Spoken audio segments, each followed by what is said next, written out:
एक बार शहंशाह अकबर अपने साथ बीरबल को शिकार पर ले गए। उनके साथ सेना की एक टुकड़ी और कुछ सेवक भी थे। शिकार करके कुछ एक दिनों में अकबर लौटने लगे। तभी रास्ते पर एक गांव को देखकर बादशाह के मन में उसके बारे में जानने की इच्छा जगी। उन्होंने तुरंत अपने साथ आए बीरबल से पूछा कि क्या तुम इस गांव के बारे में कुछ जानते हो? मुझे इस जगह के बारे में जानना है। बीरबल ने जवाब दिया, शहंशाह, मुझे भी इस गांव के बारे में कुछ नहीं पता है। अपने राज्य के इस गांव की तरफ मैं भी पहली बार ही आया हूं। आप यहाँ के बारे में जानना चाहते हैं तो मैं किसी से पूछकर बताता हूं। तभी बीरबल की नजर एक आदमी पर पड़ी। उन्होंने उसे अपने पास बुलाकर पूछा, भाई, क्या तुम इसी गांव के रहने वाले हो? अगर हाँ तो इस गांव के बारे में मुझे सब कुछ बता दो। यहाँ सब बढ़िया तो चल रहा है न? वो आदमी बीरबल के सवालों का जवाब दे ही रहा था कि उसकी नजर बादशाह पर पड़ गई। उसने उन्हें पहचान लिया। फिर बोला कि साहब, आप लोगों के राज में यहाँ कुछ खराब कैसे हो सकता है? यहाँ सब कुछ बढ़िया है। तब बादशाह ने उससे पूछा, तुम्हारा नाम क्या है? उस व्यक्ति ने जवाब में कहा, मेरा नाम गंगा है।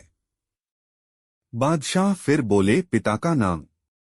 जवाब मिला, जमुना।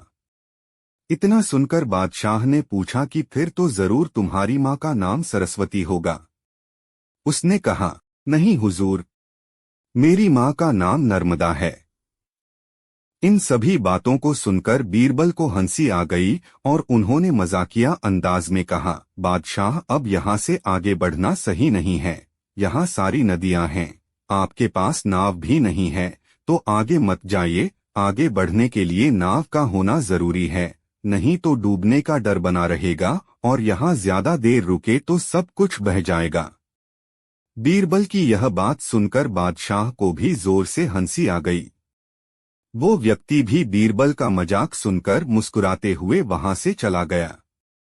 कहानी से सीख, हर दम व्यक्ति को गंभीर रहने की जरूरत नहीं होती है, हंसी मजाक करना भी जरूरी है। एक बार की बात है, बादशाह अकबर के दरबार में उनसे नौकरी मांगने की फरियाद लेकर एक व्यक्ति पहुंचा। उसकी कुछ देर बातें सुनने और बुद्धि की परीक्षा लेने के बाद बादशाह ने उसे चुंगी यानी टैक्स वसूलने वाला अधिकारी बना दिया। बीरबल भी उस दरबार में मौजूद थे। उन्होंने उसे कुछ देर ध्यान से देखने के बाद कहा कि बादशाह, यह व्यक्ति ज्यादा ही चालाक लग रहा है।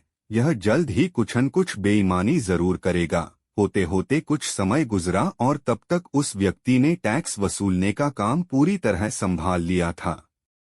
एक दिन बादशाह अकबर के पास एक दो व्यक्ति उस अधिकारी की शिकायत लेकर आए। शिकायतें मामूली थीं, इसलिए उन पर ज्यादा किसी ने ध्यान नहीं दिया। उसके बाद रिश्वत लेने और जनता को परेशान करने के आरोप भी उस अधिकारी पर लगने लगे। इतनी शिकायतें आने पर बादशाह ने सोचा कि इसका तबादला ऐसी जगह कर देता हूँ जहाँ इसे बेईमानी करने का मौका ही न मिल पाए। इतना सोचते ही बादशाह ने फैसला किया कि उसे अस्तबल का मुंशी बनाया जाएगा। फिर अकबर ने मन में कहा कि अब घोड़ों की लीद उठवाने के काम में ये क्या ही बेईमानी कर पाएगा। वहां मुंशी के पद पर पहुंचते ही उस व्यक्ति ने फिर रिश्वत लेना शुरू कर दिया। उसने सीधे घोड़े की देखभाल करने वालों से कह दिया कि तुम लोग घोड़ों को कम दाना पानी खिलाते हो, इसका पता बादशाह को चला है, इसलिए मुझे लीद को तोलने के लिए भेजा है। अब अगर लीद का वजन कम हुआ तो सबकी शिकायत बादशाह से कर दूंगा। इस तरह से उस मुंशी से परेशान होकर हर घोड़े के हिसाब से उसे 1 रुपये लोगों ने देना शुरू कर दिया। यह बात भी कुछ समय बाद अकबर तक पहुंच गई। उन्होंने मुंशी को सीधे यमुना की लहरें गिनने का कार्य सौंप दिया। फिर बादशाह के मन में हुआ कि अब यहाँ तो यह कोई बेईमानी कर ही नहीं पाएगा। कुछ ही दिनों में जैसे ही वो व्यक्ति यमुना किनारे पहुंचा तो वहां भी उसने अपना दिमाग दौड़ा लिया। वो नाव से सवारी करने वालों को रोक रोक कर कहता कि मैं लहरें गिन रहा हूँ, ऐसे में तुम लोग यहाँ से नहीं निकल सकते हो, इसी जगह पर 2-3 दिन तक रुकना होगा।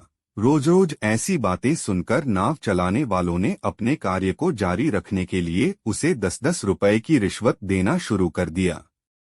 अब यमुना किनारे भी वो व्यक्ति खूब बेईमानी कर रहा था। 1-2 महीने में यह बात भी बादशाह तक पहुंच गई। तभी अकबर ने एक लिखा हुआ आदेश भिजवाया, नाव को रोको मत, जाने दो।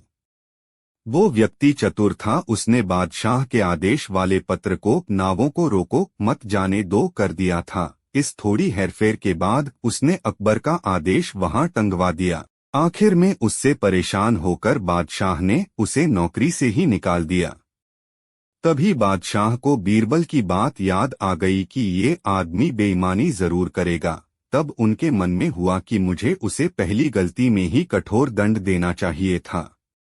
कहानी से सीख। दुष्ट अपनी दुष्टता और बेईमान अपनी बेईमानी कहीं भी जाने पर नहीं छोड़ता है। बादशाह अकबर और बीरबल हमेशा की ही तरह एक दिन बैठकर अपनी प्रजा के बारे में बात कर रहे थे। बातों ही बातों में बादशाह ने कहा कि बीरबल, तुम्हें पता है हमारी प्रजा बेहद ईमानदार है। इसका जवाब बीरबल ने ये कहते हुए दिया कि बादशाह सलामत, किसी भी राज्य में लोग पूरी तरह से ईमानदार नहीं होते हैं, सारा जग ही बेईमान है। बादशाह को बीरबल की यह बात पसंद नहीं आई। उन्होंने पूछा, बीरबल तुम ये कैसी बात कर रहे हो? बीरबल ने उत्तर दिया कि मैं एकदम सत्य कह रहा हूँ, आप चाहो तो मैं अपनी बात अभी साबित कर सकता हूँ।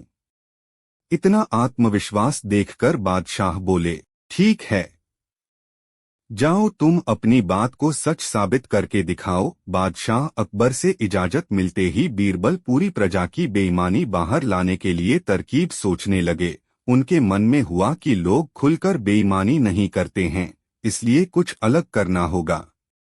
यह सोचते ही उन्होंने पूरे राज्य में यह ऐलान कर दिया कि बादशाह एक बड़ा सा भोज करना चाह रहे हैं। उसके लिए वो चाहते हैं कि पूरी जनता अपना योगदान दे। बस आप लोगों को ज्यादा कुछ नहीं, 1 लोटा दूध पतीले में डालना होगा, इतना ही प्रजा की तरफ से काफी है।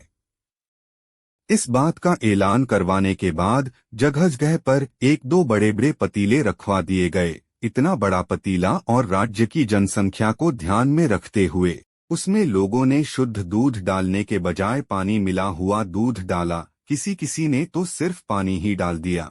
हर किसी के मन में यही होता था कि सामने वाले ने तो दूध ही डाला होगा, अगर मैं पानी या पानी मिला हुआ दूध डाल दूंगा तो क्या ही हो जाएगा।